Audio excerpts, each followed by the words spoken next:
when you look at that stack of people who care about the physical and economic life of a property, you start first with the people who have to do the hand-to-hand combat, fixing the problem or reacting to the problem. Hey, my water heater has ruptured on the third floor, and the resident down below is calling, and then the resident's pissed, like, I'm not paying rent. And then they're like, how did you not know the water heater was leaking? I'm painting a picture of, like, there's this domino effect that's happening between the first line of defense, the residents that are being impacted, the physical property being impacted, the stress at the property management level, down to the insurance company, and perhaps even the performa of the asset when you're dealing at the asset management level, depending on how bad this actually is. When it comes to water, it can come into a property and damage a property and create risk in varying ways. It can come from the toilet, it can come from the dishwasher, it can come from the sink, it can come from the bathtub, it can come from the roof, it can come from the windows, the air conditioning system, plumbed sources and unplumbed sources, right?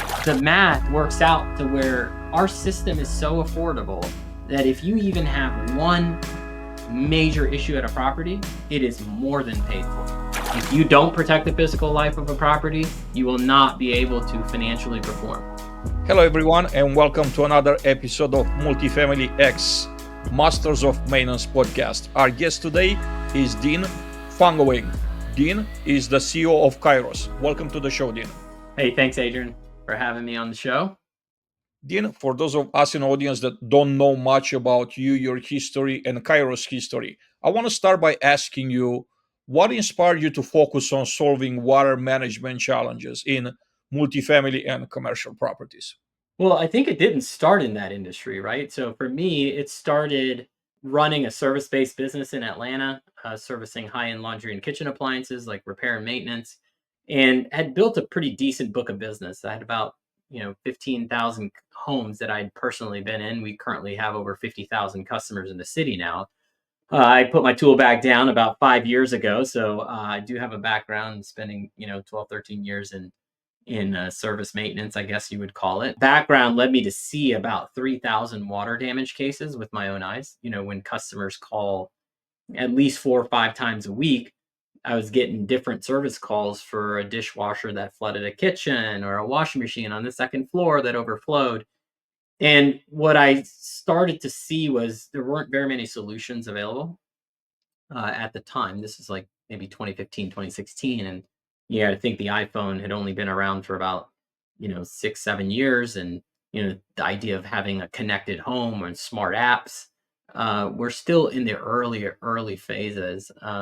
And so in 2017, I set out to create some technology to solve the problem for my own customers. And then I realized, this is not something, not, having a background, sort of as a service provider. And then prior to that, in my other life was on the finance side of the world. And I realized this is a big problem for my own customers, but I knew I couldn't engineer a product entirely on my own. I was good enough with electricity to solve some problems, but so I created a proof of concept, sort of this, just to prove out that I could, detect water in a building or a structure, and then notify customers using sort of a consumer facing UI UX, and they would get a text message or an email, and in some cases, we could automate remote shut off capabilities. And this was like back 2016, 2017, and started kludging around and created the solution, sort of proof of concept, then met a brilliant engineer, Seth Taylor, and the two of us basically spent the first 3 years in research and development creating the technology. And at the same time, we were doing sort of market analysis about, and asking the question, like, who is water damage a problem for? And the answer kept coming up, like, if the building has water in it at some point or another in its life, water is going to damage the asset, right? Whether it's someone's home or someone's business or a high-rise building or a retail location, we just knew this was a problem for a lot of people. And at the same time, if we were going to build a business that was sort of capital intensive to get started, we knew we needed investment capital, but investors are also looking for you to grow at a specific pace, right? To return the invested capital. And so we looked at how can we build a business that was the most revenue efficient. And that meant we needed to focus on customers that had the highest concentration of risk. And so we looked at if we sold, let's say 10 sensors per home, how many homes would I have to get to for the company to sell 100,000, 200,000 sensors, right? A lot of homes, which means you have sort of this inverted problem of, let's say, tens of thousands of homes as individual customers, then coming back to one small business. And if there's issues, or whether it be technical or claims related, you would have this tail wagging the dog scenario. And so when I looked at multifamily, I was like, okay, that's a really big industry, but it's heavily concentrated in the hands, at least in the top 10% of the market, in about 50 huge clients, right? And 50 clients seemed a lot more appealing to handle than tens of thousands of customers. So the way I looked at it was, we could be very efficient, because if you look at a 100,000 square foot building, or bigger, and you compare that to the similar building of similar size, but in the office space, for example, where they also have water running through the building, you'd recognize that an office building doesn't have 350 kitchens, right? An office building might have 15 or 16 kitchens, but the same size multifamily building could easily have 200 to 300 kitchens, right? And so because of that, I quickly recognized that we should sell to one property and sell, 1,000 to 1,500 sensors versus selling to one home at 10 sensors a pop. And I also recognized that the pain point was significant, because how disruptive it can be to the operations of a property, right? Whereas a homeowner, it's disruptive as well, but you're dealing with one person being disrupted, not 200 people being disrupted, right? And in some cases, we've even seen buildings. There was a building in San Francisco that had like all 38 floors of the building evacuated, and the building was basically shut down until they could fix it because a fire suppression line had ruptured, right? So when you look at those types of scenario, you go, okay, this is a really big problem. There's insurance, there's a business case, there's a lot of pressure to protect the economic and physical life of a property. And so we realized we could use the same solution, validate it in a commercial setting where it's going to experience a lot of stress testing, right? Whereas in a home, you've got 10 sensors, you have a very small sample size. Now we have over 50,000 plus sensors in the market in different locations in 42 states and in different types of assets. And because of that, we get a very broad perspective of like how customers interact with it. And that feedback loop allowed us to iterate on the technology to make it better so that it can serve their needs in a very sort of demanding environment. And then once we've proven that out, pivoting to the consumer market would be a breeze, right? In terms of the technology delivering on its value. Because we knew if we could protect 1,500, if we could protect 20,000 apartments, we probably can protect 20,000 homes. For sure. The first question that comes to mind, the next question is, what is the data that you collect from the sensors telling you? What are some stories, some very interesting stories that you get from so much data that you're collecting? So a lot of what we collect, we understand that like no two buildings are exactly the same. They're very, very similar in a lot of cases. That almost seems like it's very rinse and repeat, especially when you look at like 80s built properties. But you have varying ages, you have varying asset strategies, you have very varying sort of budgetary constraints. And so some of the constraints are physical and some of the constraints are economic. And I think we work with varying owners of properties from 1986 built in Florida, where you have maybe a portfolio of 3,000 apartments, but we also are dealing with clients that have 65,000 apartments, right? And we're trying to deliver value to both, but one is in California and one is in Florida, right? And there are different insurance environments, so the economic pressure is different. There's maybe a different rental demographic. So perhaps the rents are 10, 15, $20,000 in California in some of these places that we have our technology, whereas you could be in Florida and have rents that are, $1,000 to $1,500, right? What is that demographic demand from the owners and the management companies? And what is the space utilization differences, right?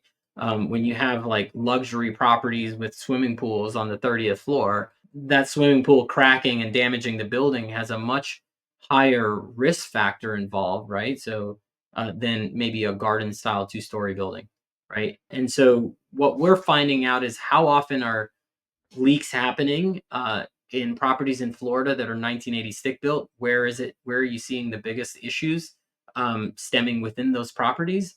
And you can use those comparables to start guiding a customer towards a successful outcome of protecting their asset, but then looking at varying insurance strategies on how to lower their expenses, right? Because insurance, the name of the game with insurance is a game of risk transfer, right? You can either take on more risk and lower your premiums, or the opposite. And I think insurance companies would love nothing more than to transfer more risk on the owners. But at some point, you reach this critical mass where it doesn't make sense for the owner, and the insurance company risks losing clients to, especially when you're dealing with investment grade, like institutional capital that's being deployed for these assets, that they may have enough money that their self-insurance strategy leads them away from the carrier markets, and those carrier markets just don't make that premium, right? And so I think there comes this balancing point between, like, okay, the insurance company is there for the really really big stuff that you don't want to be on the hook for, and if they're there for the really big stuff, that means everything underneath sort of that deductible level or retention level is something that the owner has to look at and say, okay, well, what technology, what sort of procedures, policies, sort of strategies I have to offset this risk that I'm taking on, right? And I think that's where, like, sort of self-insurance vehicles come into place, maybe reserve capital comes into place, right?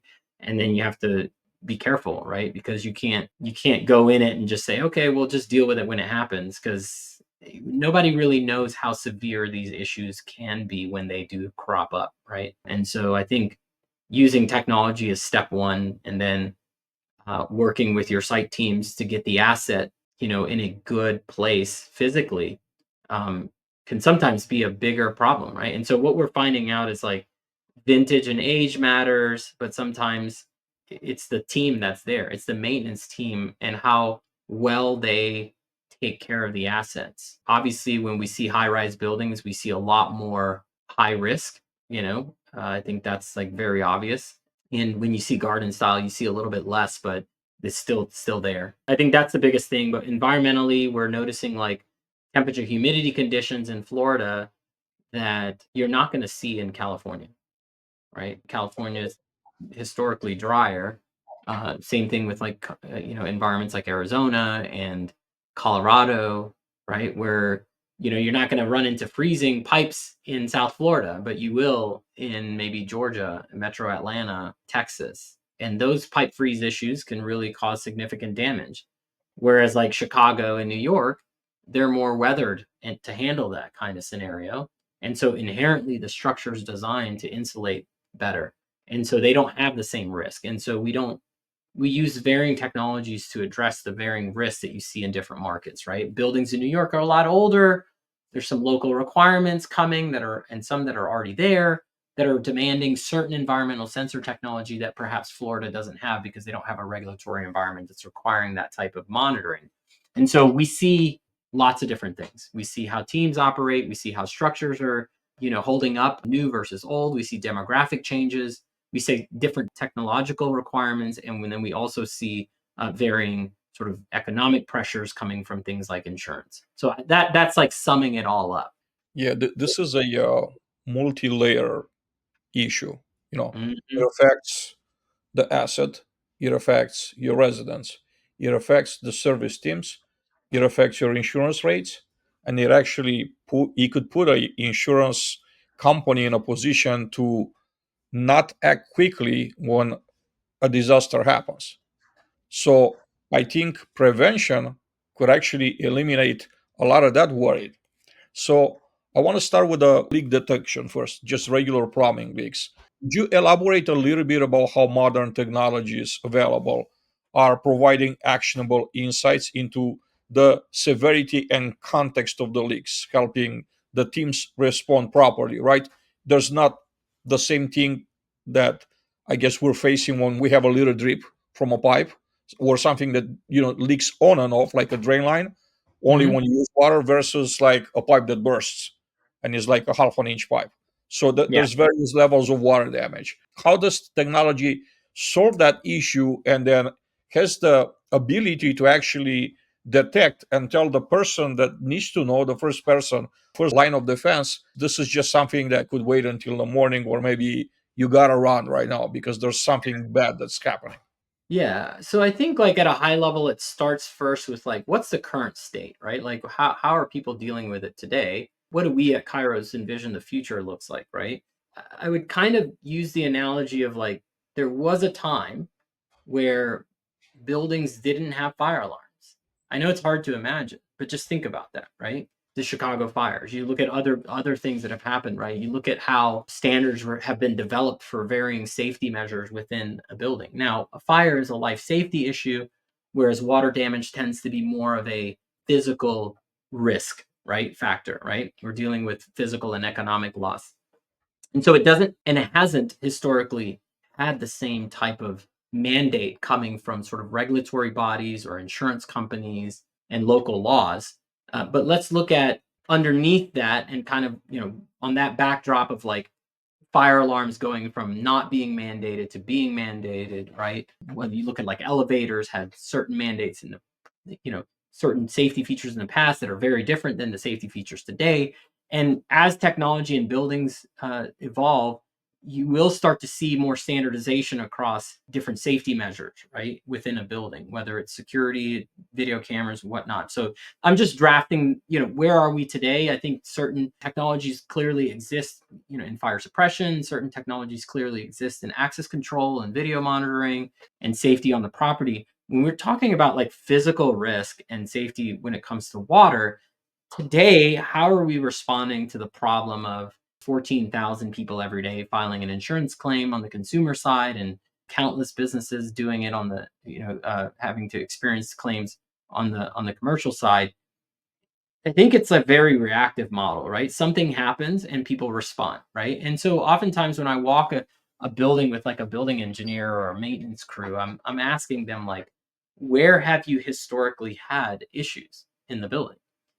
Because nobody knows a building better than the actual like chief engineer or the guys who interact with it every single day, right? And I feel like oftentimes there's a disconnect between sort of the ground team, the property management team in some cases, and then asset management, right? And then maybe even above that on the risk management side. So when you look at that stack of people who care about the physical and economic life of a property, you start first with the people who have to do the hand-to-hand combat, fixing the problem or reacting to the problem. And so today, a maintenance guy is doing, 30, 40 work orders in a day, from a light bulb to a garbage disposal to a water heater. And suddenly he gets a text message on his phone from the front office or from a resident like, hey, my water heater has ruptured on the third floor. And the resident down below is calling to the office. And that's how they're reacting, right? And then the resident's pissed, like, I'm not paying rent. And then they're like, you need to file a renter's insurance claim for negligence. How did you not know the water heater was leaking? Like we see all, and then the main property casualty insurance company is saying, no, I don't want to do that. I'm going to subrogate it and push it back on the renter's insurance. The renter's insurance is pushing it back on the property casualty insurance. So depending on what the insurance, stack looks like, you have infighting there. So I'm painting a picture of like there's this domino effect that's happening between the first line of defense, the residents that are being impacted, the physical property being impacted, the stress at the property management level, down to the insurance company, and perhaps even the performer of the asset when you're dealing at the asset management level, depending on how bad this actually is. Well, so you've got all these people that are now stressed out about the situation. You say, well, how, like, what are they doing about it? Well, it happens, and like, whatever. It's just part of doing business. You never know when this is going to happen. Sometimes you have capex that, if it's bad enough that will cover this. In some cases, it's small enough that it just hits OpEx as repair and maintenance. And then next year, when you set the budget, you just use historical budgeting to redo it again, and the snowball gets bigger and bigger and bigger and bigger and bigger. And you have to, in commensurate, raise rent, right? Well, in light of like rent pressures sort of being in various markets, sort of not being up and to the right as fast as you'd like, you've got to figure out how to become more operationally efficient, more economically efficient. And so part of that is like reducing expenses, right? And so how do you do that? Instead of being surprised by it, what can you do? And you ask most maintenance guys, like, what if you knew about that AC unit that had a condensate line plug that started backing up 40, 50 gallons a day into that apartment where the resident is on vacation in Europe, right? Well, had they known that that drain pan was backing up, they could have gotten to it before it overflowed. Or look at the scenario where you have a safety float switch in a drain pan. Like, what if the maintenance engineer knew that there was even just a small puddle of water in that condensate pan before it hit that safety float switch and turned off the air conditioning system? And now it's 80, 90 degrees in the apartment at 2 a.m. in the morning when the resident is sleeping and they wake up in sweats and they're pissed, right? Why did my air conditioning system shut off? I got no warning, right? So that's the reactive state we're in today. I think the future state is one where you're just no longer surprised when there's a risk factor involved, at least to the tune of 90% plus. Now we're seeing even higher numbers in that, and we won't be able to stop everything because if you think about water, it's something called a wide context problem, right? So if your light bulb is out in your ceiling fan, do you just throw away the ceiling fan? No, right? You immediately assume, okay, it's either a light bulb that's out or there's something wrong with the switch, right? And it's what's called a narrow context problem. When it comes to water, it can come into a property and damage a property and create risk in varying ways. It can come from the toilet, it can come from the dishwasher, it can come from the sink, it can come from the bathtub, it can come from the roof, it can come from the windows, the air conditioning system, plumbed sources and unplumbed sources, right? And so while you can't, feasibly cover 100%, you always work with the site team to say, hey, what are the highest risk factors that you've experienced in your 20 years or 10 years or even 10 months of being at a property? And you lead there and you start solving the low hanging fruit that's available for you to get quick wins at the property and to succeed. And I think that's like eventually, you get to the point where you move beyond just a binary, there's water in the drain pan or there's not. There is water in the bathroom or there's not, right? It's the difference between a smoke alarm going off, right? And a smoke alarm being able to tell you there's smoke, but it's not a big deal. You do need to get to it, but it's not an emergency. Now, smoke alarms today still don't really tell you that, right? They don't know the difference between you burning a steak and burning your whole house down. And I think like we want to get to the point where, especially in 2025, where we're telling our customers like, hey, you have water in the drain pan, but it's a small puddle. It's limited to an area that's probably no bigger than, call it, 4 by 4 inches, right? And we can get that granular and let customers know like it's an issue you need to get to. You've been forewarned. We're going to continue monitoring it. And if it goes from 10% of the material is covered to 20% to 30%, 100%, you need to address it in a more aggressive manner, right? And so we create something called severity context, which allows maintenance teams to prioritize service tickets within their service ticketing platforms or their daily schedules, because no one wants to ignore noise. I mean, no one wants to, you know, deal with the noise of getting a bunch of false alerts and false alarms, because that can end up costing you, right? Like maintenance guys hear a bunch of noise and then they get annoyed and then they're like, you know what, I don't want to deal with this anymore. I'm just going to ignore everything. Well, then the one real serious threat gets ignored. The building gets damaged. The property management team starts playing the blame game. Like, why didn't you respond to this issue? Because you've gotten text message, email, and phone call, and you didn't deal with this. So I think like what we want to eventually end the blame game, right? Maintenance teams, you're not doing your job.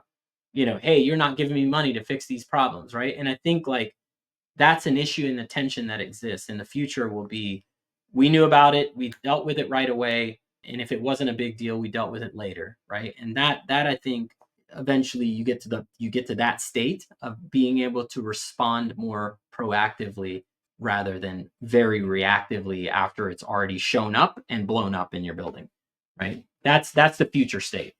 I'm thinking now, Dean, right? The way these solutions are presented is you have water damage, this technical solution could actually almost eliminate or like reduce it to like a very minute problem. When you hear this, like every single person that has common sense will say, heck yeah. But then also there's the operator that, the operator state of mind that comes in place, and Yeah. they want to get the details right. And I'm thinking two, not necessary objections, but two things that would they would want to know before pursuing a solution like this are, first of all, like the network of sensors, thousands of sensors, right? How do we install them, and what do we need on our end to make those sensors work, right? Is it electricity? Is it internet? What is it? That's the first situation. And the second question is, okay, if we're paying, I don't know, like 500,000 a year in insurance claims, is this solution going to cost us like five times that amount? How Yeah. expensive is it? Can we afford it? So what would you say to these questions? I think they're important Yeah. for So operators watching us. yeah, so again, I think this like all boils down to like human psyche, right? Whenever you look at overcoming a challenge, you're always thinking like, do I have the capability? And then is it worth it if I do have the capability, right? So can I do it? And is it worth it, right? That's the bottom line. And so when you're dealing with maintenance teams, the question is like, is this overwhelming tech? Is this overwhelming tech? Is this just like another piece of tech that we have that we're being thrown at, that's being thrown at us? And you're also thinking like how hard is this to install? And so that's one part of the question, to the heart of your question. And then the other part has to do with like the ROI, like is it worth it, right? And so let's start with the first part of the question, which is like, can they do it? Right. Just to give you perspective, it usually takes us about 4.5 minutes to go in an apartment and out of an apartment. And we've installed as many as like 5 sensors in an apartment. Right. Now, I will tell you, most maintenance teams are so busy, they don't have time to install our technology. So we often don't allow our customers to self-install. There's also a risk factor involved, right? If you mess up an installation, as simple as the technology is, I mean, it installs incredibly quick. No wires being drilled through walls, no outside electrical sources, because all of our technology uses batteries that last 10 years. If we've ever had any issues before, it could be a chip defect or something, and we've dealt with that, but from a supplier. But I think, we're not perfect, but I will tell you, like, the technology is fairly stabilized across most of the assets that we've deployed it in. We don't have these like, having done this for gosh, now 4 years plus, we can see the thousands and thousands of sensors in real time, and we know, okay, these assets have an issue with the maintenance team.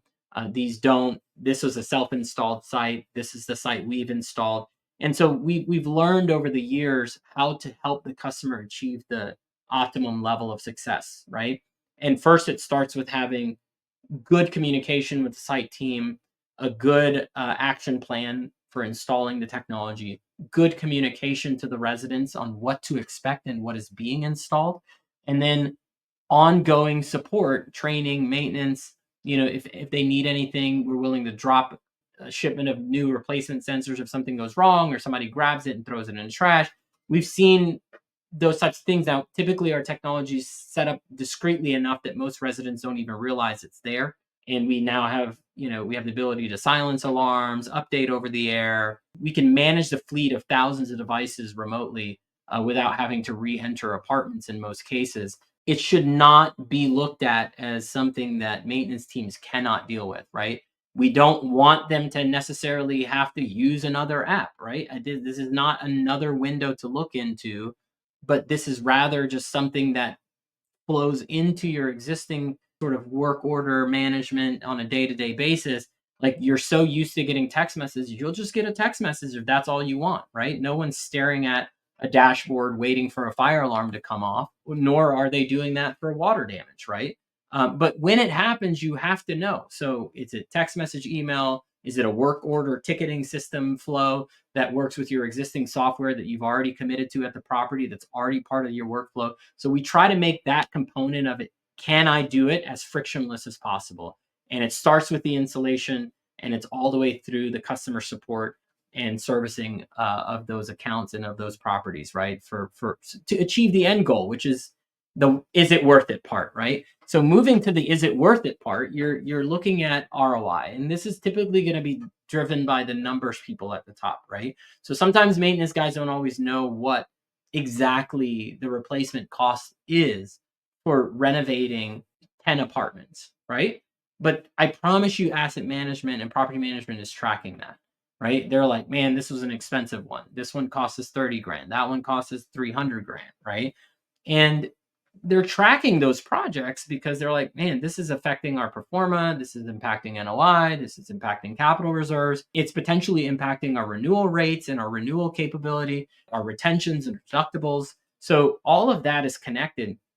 So when you look at the stack and the domino effect of like having consistent and frequent issues and maybe even severe issues at a property, economically, the math works out to where our system is so affordable that if you even have one major issue at a property, it is more than paid for.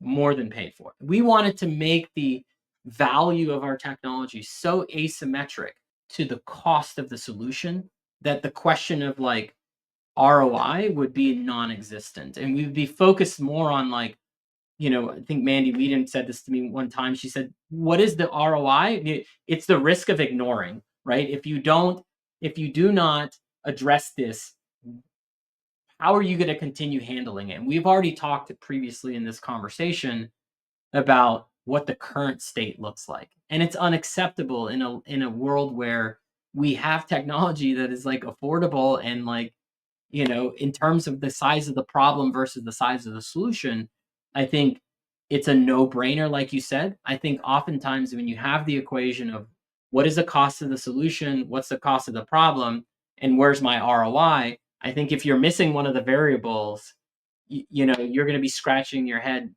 wondering why they didn't take action. And oftentimes it's because they don't really understand what really does this problem cost us on an annual basis. And can we assume that every year it's going to be like that? Well, I can tell you, having looked at our technology being deployed across 20,000 plus assets, every property has issues. It just depends on how much, right? And some have like, maybe one or two leaks every other day, and some have it every day, right? And it's not like a catastrophic leak, but it is a detection of water in a place that you said you didn't want to hear it. You didn't want to see it. And so we look at historical losses and we compare that to sort of the prevention in the areas that historically caused you damage. So if last year you had 5 water heaters bust and they each cost you $10,000, and you do the math on that and you go, okay, well, if I prevent all of the water heaters from damaging your property this year, would it be fair to say that every detection event could have saved you X, Y, and Z? And you assign a certain percentage of, what would have been caught and what would have not been caught with their own math. And you can almost always see that there's an ROI. And we've been proving this over and over and over. It's within 6 months in most cases, and almost always under 12 months. So the is it worth it part, hopefully I've answered that part of the question, because I do think it's worth it, and we've been proving it to our customers now, confidently. Still no insurance claims across all of our customers. We're coming up on a cold season. I will argue that some of the states that are actually experiencing feet of snow at this time. I Yeah. remember when being a service manager that we would actually check the weather hour by hour to see how much it will drop right here in Georgia. Because as soon as it goes below Mhm. 32, Yeah. it becomes critical for your fire suppression systems. They're older buildings, insulation, not only that is not there, but maybe there was never there. I've seen buildings that were like 4 or 5 years old that they didn't That's have the crazy. proper amount of insulation Oh, in the wow. attic. So you as a service manager, you're pretty much like a sitting duck. You're literally just sitting out there and praying that you're not going to have catastrophic events. Now, reality is when you have 3, 4 days in a row with below 32 temperatures, Yeah. no prayer is going to be enough. No amount of prayer is going to be enough. Yeah, You're going yeah. to have catastrophic events. It's a devastating image, it's a devastating picture. So, what are some solutions out there, Dean, that could actually prevent all this devastation and just Yeah. actually minimize it to eliminate this issue? Because I know you Mm. guys are producing this type of technology, so I'd Yeah. like for you to share. Yeah, so I think like again, we talk about what is the current state. And the current state is everyone's scared to like mess with the fire suppression system because it's heavily regulated. No one wants to get sued for a life safety failure or an impairment that could end up with a loss of life or an economic loss to the building. When you look at the current state, people just kind of go shrug their shoulders like, what can we do? We can't touch the fire suppression system, right?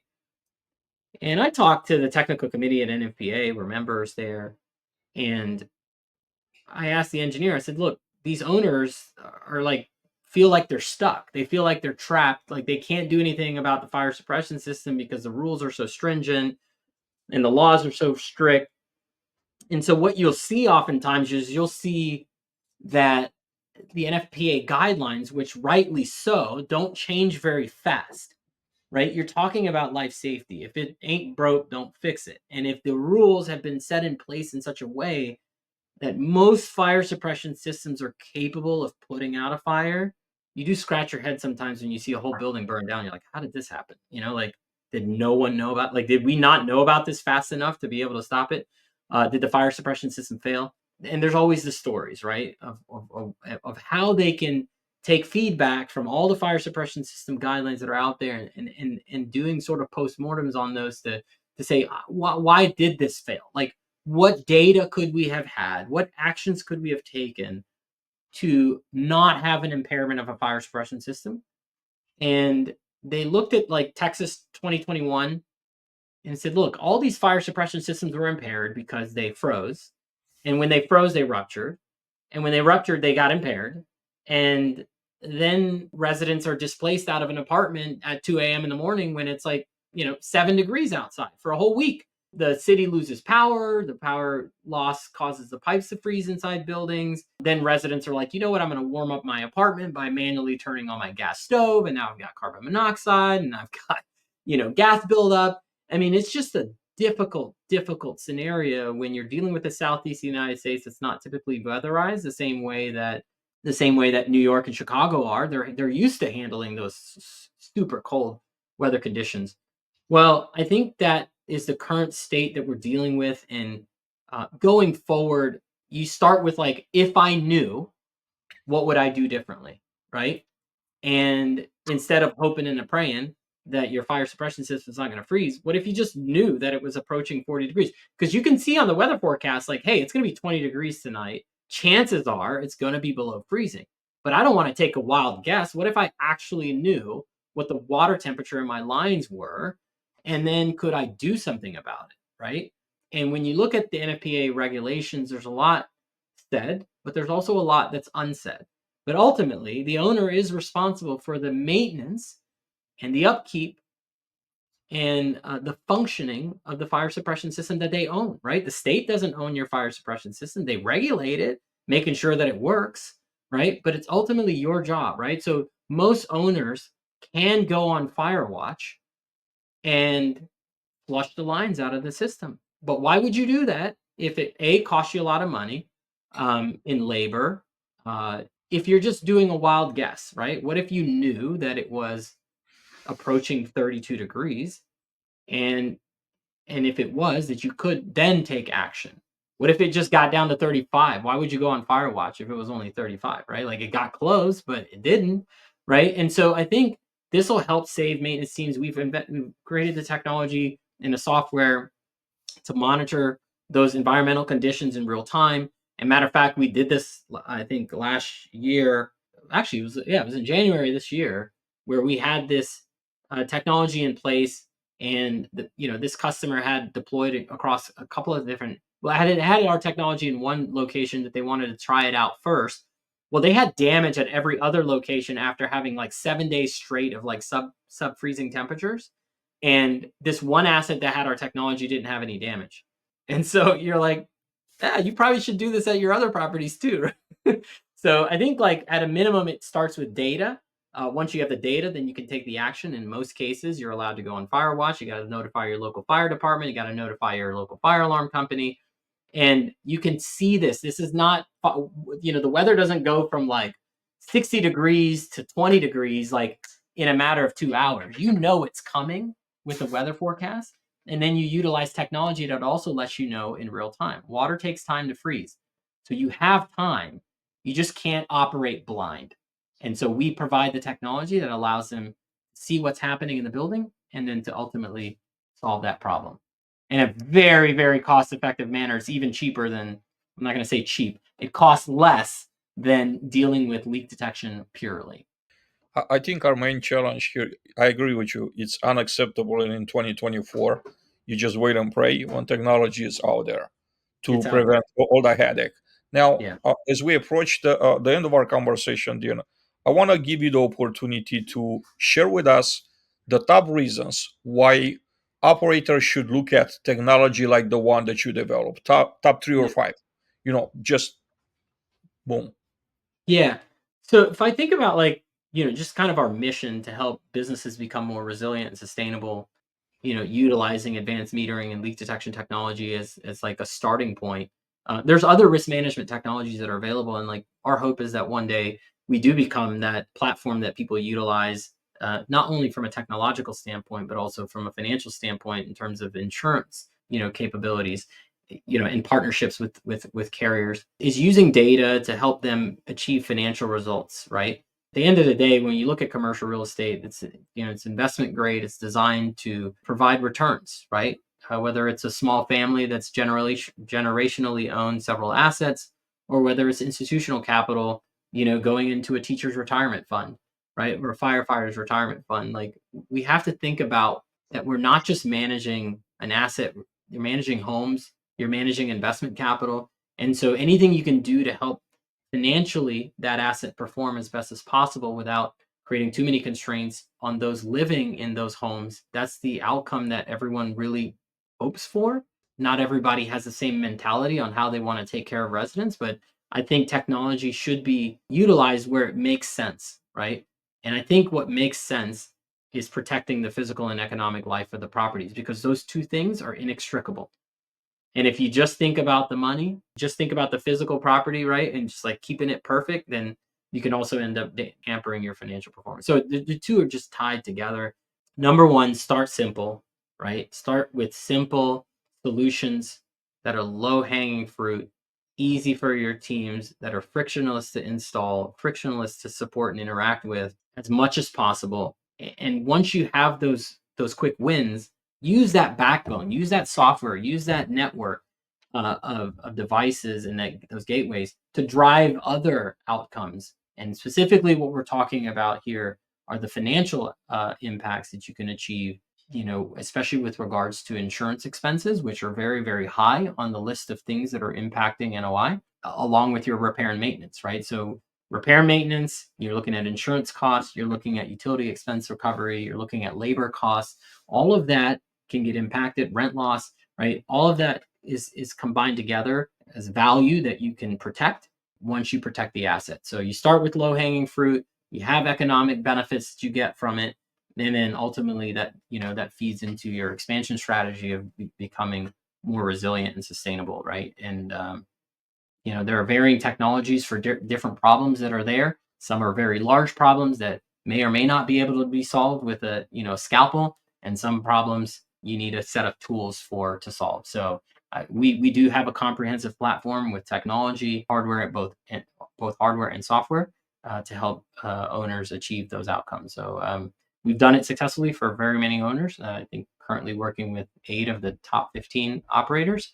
in one or more properties, and expanding as time goes on to deliver like immense value, sort of outsized value to the industry, to where there is a future state where saying I had no idea that this was happening is no longer a thing, right? It's not like I had no idea there was smoke in my building. Like there's going to be I had no idea there was no water in my building is not going to be an excuse that's going to work to an investment team, to an asset management team, to a risk management team, to a property management team, to a maintenance team, and ultimately to the resident that is disrupted by such an event, right? As water damage. Dean, thank you so much for coming back on a show right here. I think it's important that we educate the operators out there. I think more than anything, it's just like not having enough information, not knowing that the solutions exist. So we're Mhm. trying to help through the podcast or other methods to reach out to operators. I would love to maybe have you join our maintenance facilities leadership council. We have 80 Yeah, plus leaders from all over the country. I like to make this a topic of our conversation. We're meeting every other week. And yeah. I would love for you to come and answer questions, because I'm sure there'll be a lot of questions, a lot of pertinent questions, and it's going to be very educational for all of us. I would love to set something up as a follow up to our current conversation. You bet. I mean, I think as much as I wanna transmit our learnings, I think I wanna listen more than I talk, because I think, like, these guys who are on the ground, they really understand the problem, right? Perhaps they're not as familiar with all the solutions that are available, but, some are more savvy than others. Some are understanding what's happening. They have great owners that are like, "Hey, do whatever you need to do." They listen to their maintenance team, and other service technicians maybe struggle in that messaging to, like, get their owners to realize the severity of these types of risks, right? I think the more we can do to tie the thread between the maintenance teams and the financial teams to achieve the outcome, the better. So anything I can do to help serve the existing community of maintenance technicians, I mean, and property management teams, let me know. Again, I turned a wrench myself, 13 plus years, and every now and then I get smacked by my wife to go do it myself. So, so there's plenty of projects in my own house. Okay, so I still get to wet my beak every now and then. Yeah, you and I both on both accounts that you mentioned. You don't have to So fix your own house, Adrian. Like, yeah. every now and then, when it's like I can't push it down the road anymore, I can't keep My that. son was complaining the other day. He's like, "Dad, my shower's not getting hot enough." Right? I had to take the posi temp thing and adjust it. I'm like, so I'm still a maintenance guy. Dad, there's a water spot on the ceiling. Sounds like a story that we hear in my house too. Yeah. So, Yeah. Dean, thank you so much. It's been great having you on. And like I said, I'd love to do a follow up and have you meet some of our council members Yep. for a Q&A. I Yeah. think it'll be very educational, very useful for all operators, for everyone. Thank you. Absolutely. Anything I can do. Thanks, Adrian. I appreciate you having me on the podcast. Everybody, this was another episode of Multifamily X Podcast, Masters of Maintenance. I'm Adrian Danila, your host. Hope to see you back here soon on the next episode. Take care. Have an amazing day.